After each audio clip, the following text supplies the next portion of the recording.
ทุกคน วันนี้พวกเราจะไปไหนครับป๊าป๊า ไปทะเลครับ ไปทะเล ครับผม อ๋อครับพ่อม ครับผม เดี๋ยวไปเจอกันที่ทะเลนะคะ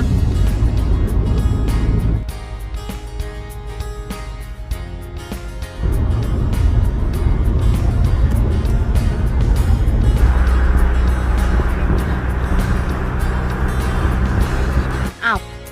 ตอนนี้นะคะเราก็จะมาถึงทะเลใช่ไหมคะคุณลุงอ่ะไม่รู้พ่อไม่รู้นะคะ เราจะไปดูทะเลกันนะคะ แต่ยังไม่เห็นเลยค่ะ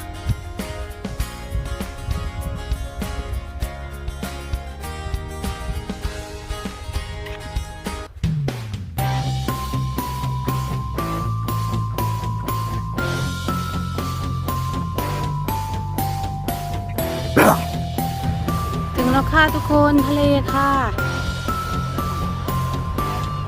อากาศวันนี้ 25 องศาค่ะ เย็นสบายค่ะ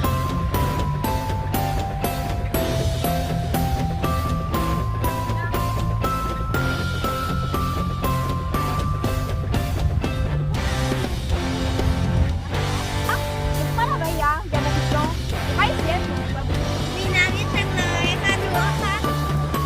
แม่ค่ะดูค่ะเจียโก้ทำกำแพงนะคะ ว่าตามกำแพงเหรอคะ ก็อยากดูอีกสิมันเสียพี่ยักษ์เร็วไม่เป็นไรหรอกอันนี้มันอยู่ในน้ำนะคะดูค่ะแล้วตัวนี้มันอยู่ในน้ำค่ะมันว่ายน้ำอยู่ค่ะ มันชอบว่ายน้ำ